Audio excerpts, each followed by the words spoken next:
Before you do anything, go ahead and hit that like button, subscribe. All right, let's jump right into the cognitive distortions. Hello guys, welcome back to my channel, Therapy Talks, Mind, Body, and Soul. Today we're going to be talking about cognitive distortions. Cognitive distortions are irrational thoughts that influence our behaviors. Now, everybody experiences this, even myself as a therapist. I have these irrational thoughts, but I'm going to break down the top 12 that can help you identify what you're going through, because if you can't name it, you can't tame it. So let's get into it. So number one, magnification or minimizing. So a positive way of looking at this one is, let's say you get a raise and everybody's like, oh my God, you got a raise, or oh my God, you got this promotion. And then you're like, anybody can get that. You're minimizing your achievement, right? That doesn't bring any happiness to you. So, and then a negative side of it is like, maybe someone's bullying you, right? And you're like, oh, this always happens to me, or it's okay, this always is the case, right? That's not okay to be bullied.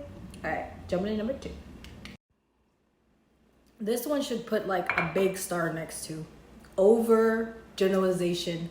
This is making one event and a broad interpretation for every single event. So for example, let's just say you got a job interview, and then after the interview, you're like, I feel awkward. I always feel awkward.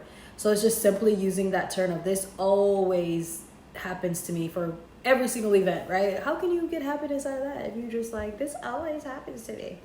So over generalization, not good. Next, magical thinking. One of my favorites, it's the beliefs that the acts will influence unrealistic situations. I'm a good person. This shouldn't happen to me, right? It's like unrealistic thinking, good people, bad situations. It always happens. But sometimes when we walk out of the house and we have that magical thinking, this shouldn't happen to me, right? How realistic is that? Next. Personalization. This one really people should take note of.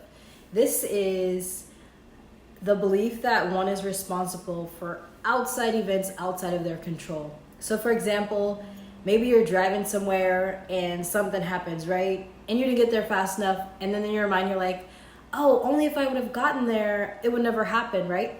Personalization. Maybe not so. Out of your control. Ooh, I like this one. Jumping to conclusions. This is a free bingo spot. Having a little bit of evidence and jumping to a conclusion, right? A lot of times this is what brings people down to feel sad, depressed, anxiety, all of the above, right? It's like, maybe he didn't text you back, or maybe she didn't text you back.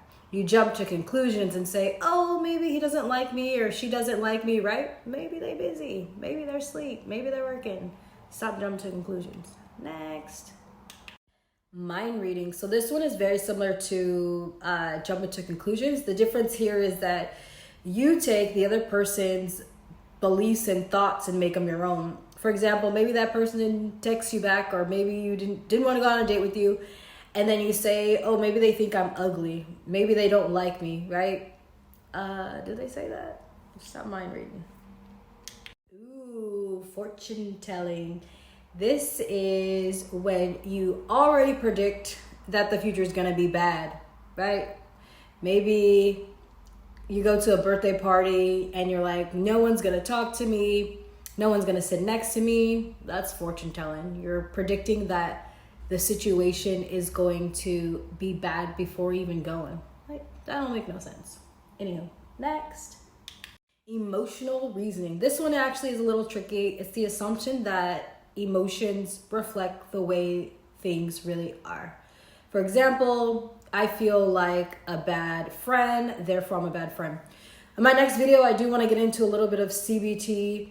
It's also known as cognitive behavioral therapy. I think if we all can fix the way that we think with cognitive behavioral therapy, we will all be wonderful people. Because at the end of the day, we are not our thoughts. A lot of the times when we are going through emotion, our brain is going crazy. We think of our thoughts, and that's where it leads us in the pit, in the dark hole, and kind of feeling like there's no light at the end of the tunnel. But I got y'all. Anyways, next.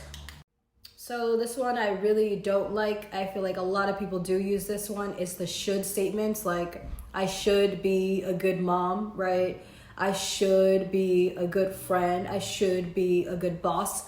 These I should statements really keep us in the pits, right? Because we live up to this high expectation of we should, but what is really you should? Why can't you just be who you are? Like, I don't get it. Sometimes I do suffer with that. Like, I should be way over here. But at the end of the day, I need to be happy where I'm at, right? And should you. But I'm going to go in more depth in my next video about should statements too and how we can reword that. Because if we can reword the way that we talk, ooh, that brain going to be good. So those are cognitive distortions. Of course, I didn't go through all 12. I kind of want to say that for my next video, give you guys a little sneak peek. I'm going to go over cognitive behavioral therapy so I keep that mind right. In the meantime, I want you guys to stay good. Happy thoughts. Please like, subscribe, share to my channel. Alrighty, guys, stay tuned. See you next time.